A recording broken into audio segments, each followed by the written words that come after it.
죽어도 집을 지키고자 하시는 분들은 한 가지 방법이 있긴 있어요.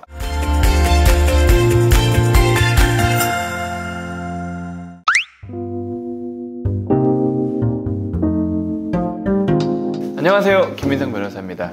개인회생으로 내 집 지키기 5번째 시간이에요. 첫 번째, 두 번째는 집을 갖고 계신 분들 중에 회생하시는 분, 내 집 지키는 거. 세 번째, 네 번째는 전세나 월세 사시는 분들 중에 쫓겨나지 않고 내 집 지키는 거. 그죠? 세입자가 안 쫓겨나는 거. 그 5번째는 뭐냐면은 아까 첫 번째, 두 번째, 자가를 가지고 계신 분이 개인회생을 하는 경우에 빚을 제대로 갚지 못하는 경우들이 엄청나게 많을 거잖아요. 왜냐면 청산 가치를 어떻게든지 보장해가지고 내가 갚아주는 것까지는 가능한데, 어차피 이 주택담보대출의 담보권자는, 담보채권자는 별채권자이기 때문에 우리가 청산 가치를 반영하고 말고와 떠나서 주담대의 원금과 이자는 우리가 갚아줘야 되는 거고, 우리가 갚아준다 한들 담보채권자가 그냥 나는 뭐 그냥 경매 넘기고 치울래, 네가 뭐 신용도 안 좋은데 네가 언제 갚을 줄 알고 어떻게 갚을 줄 알고 난 싫다고, 이렇게 할 수 있단 말이에요. 왜냐면 그거를 뭐라 그러면 안 되는 게, 보세요. 여러분들이 만약에 입장을 바꿔놓고 여러분들이 누구 담보를 잡아가지고 돈을 빌려줬는데 얘가 안 갚어. 그럼 어떻게 하실 거예요? 그러면 기다려 주실 거예요? 아니죠. 담보물을 경매를 넘기든 내가 가져오든 해야죠. 똑같은 거예요. 담보대출의 이 담보채권자들은 채무자의 어떤 뭔가 상황이 뭐 변화가 있다거나 아니면 담보채권을 회수하는데 뭔가 문제가 있으면 확정 판결을 받아서 강제경매를 하는 게 아니라 바로 그냥 법원을 거치지 않고 담보권에 대해서 임의경매를 하기 위해서 사실은 뭐 그 많은 돈도 빌려주고 한단 말이에요. 근데 이 사람들이 경매로 집이 넘어가면은 길바닥에 나앉아야 되잖아요. 그래가지고 저희가 사실은 청산가치 보장을 하고, 그래도 담보채권자와 협의가 안 된 경우에는 빨리 집을 파신 다음에 면제재산 처리를 하고 청산가치를 몇 천 낮춘 다음에 그거를 그냥 갚아 나가시는 게 채무자한테 제일 유리하다라고 설명을 가끔 드려요. 그리고 그런 경우에 시세에 준하게 판다면 상대방의 사행위 취소 소송이 들어와도 얼마든지 막아낼 수 있거든요. 우리가 뭐 특정인한테 엄청나게 싸게 팔고 이런 게 아니라면은 채권자가 손해볼 건 없단 말이에요. 왜냐면 청산 가치만큼 우리가 보장을 해줄 거기 때문에.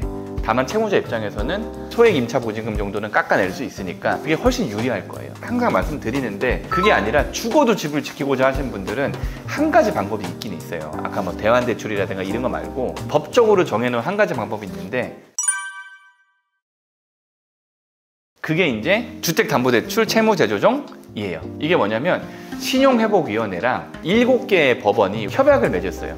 주택 가격이 6억 이하이고 이 집 한 채밖에 없고 그 집에 살고 있는 사람이고 주택 그 담보대출의 원리금이 뭐 꽤나 밀려 있고 부부 연소득이 7천만 원 이하인 사람이라면 그 사정을 좀 보고 우리가 경매 안 넘기는 걸로 해줄게, 요런 협약이 있었어요. 쉽게 얘기하면 아주 비싼 집 안 해준다, 그죠? 6억 넘는 거 안 해준다, 이 집에 안 사는 거 안 해준다, 내가 갭 투자해가지고 나는 전세 살고 남한테 전세 주고 이런 거 안 해줘요. 내가 이 집 한 채밖에 없고 이 집에 살아야 되는 거고, 그 쫓겨나면 이제 내가 주거가 불안정해지는 거니까. 부부 합산 연소득 7천, 그러니까 돈을 아주 많이 버는 집이 아니라면 주택담보대출 채무재조정 프로그램을 이용해서 여러 가지 방법들이 있는데, 저희가 보통 쓰는 방법은 뭐냐면 회생기간 중에는 거치식으로 이자만 갚는 거예요. 이자만. 그 다음에 심지어 그 이자도 회생계획안에 추가 생계비로 반영을 해서 갚는 돈은 똑같지만 생계비를 좀 인정을 해주니까 어떤 말씀인지 아시겠죠? 그러니까 내가 250을 갚아왔으면 250을 갚되 그 중에 20만 원은 이자로 인정을 해준다는 거예요. 이자로. 원래 대출 이자는 추가 생계비가 안 되거든요. 근데 대출 이자를 추가 생계비로 인정을 해서 채무자가 갚는 어떤 부담을 줄여주겠다는 거예요. 왜냐면 추가 생계비로 인정을 해주면 돈을 더 주는 거잖아요, 우리한테. 우리가 쓸 돈이 그만큼 생기는 거니까 그거 이자 갚아라, 이거잖아. 이거 어떤 말씀인지 아시겠죠? 그 다음에 또 되면은 30년 모기지, 50년 모기지, 이거는 회생기간 끝난 이후에, 그러니까 변제기간이 다 끝나고 면책받은 이후에 별채권자랑 별도로 협의를 해가지고 계속 갚아 나가라는 거예요. 어떤 말씀인지 아시겠죠? 그래서 이거는 서울, 수원, 춘천, 대구, 부산, 청주, 창원 이렇게 해요. 창원이 엄청 빡센데 창원이 이렇게 해주네요. 그리고 또 여기 문제가 있는 게 뭐냐면, 아까 말씀드린 아주 비싼 집 안 된다, 돈 많이 벌면 안 된다, 뭐 다주택이면 안 된다, 이거 다 떠나서 뭔가 어쨌든 간에 이거는 협약이잖아요. 협약. 법원에 우리가 신청을 하고 법원에서 이 제도에 맞는지 심사를 한 다음에 신용회복위원회에 보낸단 말이에요. 신복에 보내면 거기서 판단을 할 거잖아요. 판단을. 그러면 얘는 옛날부터 얘는 돈 잘 안 갚는 애였다, 뭐 얘는 좀 이상하다, 아니면 그냥 해주기 싫다, 이런저런 사유들이 있잖아요. 그런 사유를 달아가지고 싫어라고 하면 안 되는 거예요. 그냥 어찌 보면 심플하죠. 되게 안 되는 거예요, 싫어라고 하면.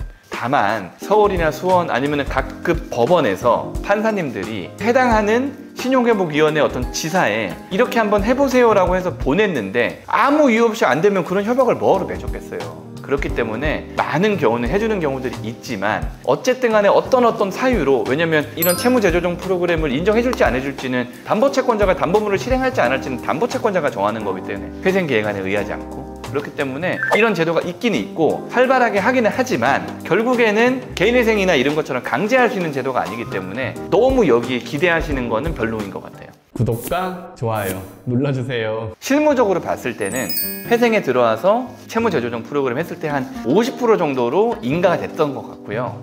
그 다음에 한 50%는 어떤 식으로 그쪽에서 반응이 오냐면은 회생 취하하고 워크아웃을 하면은 우리가 신용회복위원회에 있는 워크아웃 제도 내에서 이걸 해결해 줄게, 이런 경우들이 있거든요. 그런 경우에는 사실 집이 너무 소중하면 워크아웃 가셔야죠. 다만 워크아웃을 가면 회생처럼 빚이 드라마틱하게 깎이지는 않는 경우들이 거의 대부분이기 때문에 내가 집을 꼭 지켜야 된다면은 10년 동안 뭐 예컨대 원금 다 갚고 담보대출에 대한 원리금도 다 갚고 집은 지킬 수 있겠죠. 이런 차이가 있는 거예요. 그래서 요거는 제가 관련된 자료들을 저희 카페나 이런 데 올려드릴 테니까 주택담보대출 채무재조정 프로그램에 대해서는 한번 공부를 해보세요. 법원에서 옛날에 저희한테 안내문이 온 적이 있거든요. 그거 한번 올려드릴게요.